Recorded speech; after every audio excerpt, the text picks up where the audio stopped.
Hi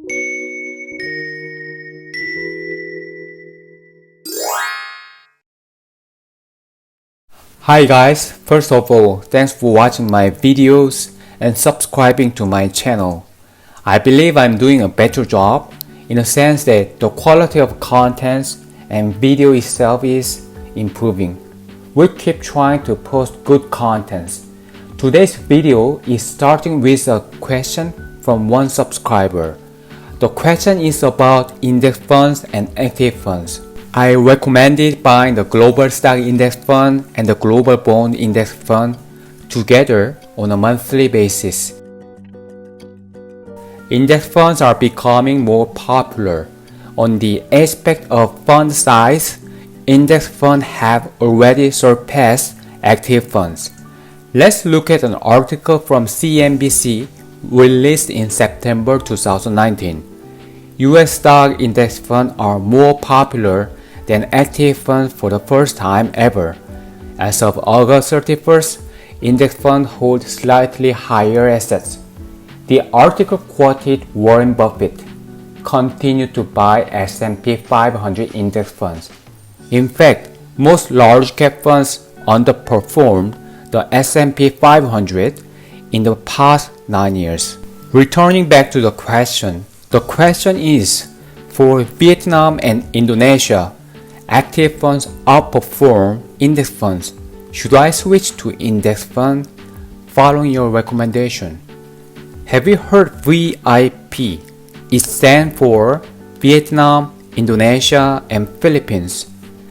There are more and more active funds and ETFs available for investors.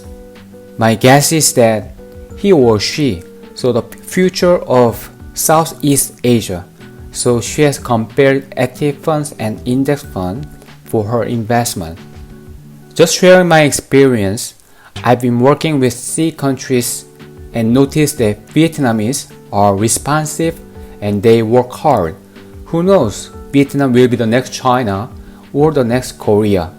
Before answering the question, let us recall efficient market theory. Fill the glass bottle with jelly and ask people to guess how many jelly inside. People guess from 400 to 5,000. However, the average value of all participants' guesses was almost close to the number of jelly in the glass. In this context, he insisted that asset prices reflect all available information. This is why index fund is valuable. What if, among the subjects in the test, for instance, there is a visually impaired person or a person knowing the volume of glass and jelly, or the person who filled the jelly? Furthermore, what if there is a person who made a guess with a different jelly bottle? In this case, we won't agree on the test result. Let's put this into the real stock market. What if the executives of a company or government officials are not transparent enough to investors? What if corporate governance is not robust? On top of that, what if agency problems are in place? What I'm trying to say is that emerging markets may not be as efficient as those in developed countries. Therefore, a share price may be a way cheaper or more expensive than its value. On the other hand, in emerging markets, there are a larger number of new companies listing on the stock market. However, no matter how good they are, they may not be held by index funds simply because of their small size. Let me summarize. In emerging markets like Vietnam, investing in active funds is likely to outperform index funds. Two reasons. First, inefficient markets. Second, many startups. I'm saying in a relative sense. Before wrapping up this video, let me share a key message from a video created by John Lee, one of the famous investors in Korea. The title of the video is Financial Study, Stocks Alienated by the ETF Boom and Market Efficiency.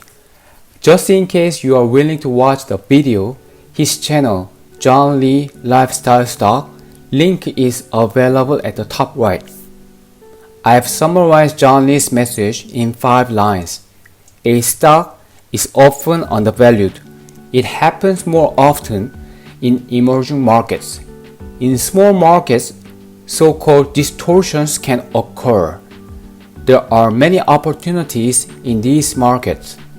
Arising from the ETF boom, large cap stocks went up more than small cap.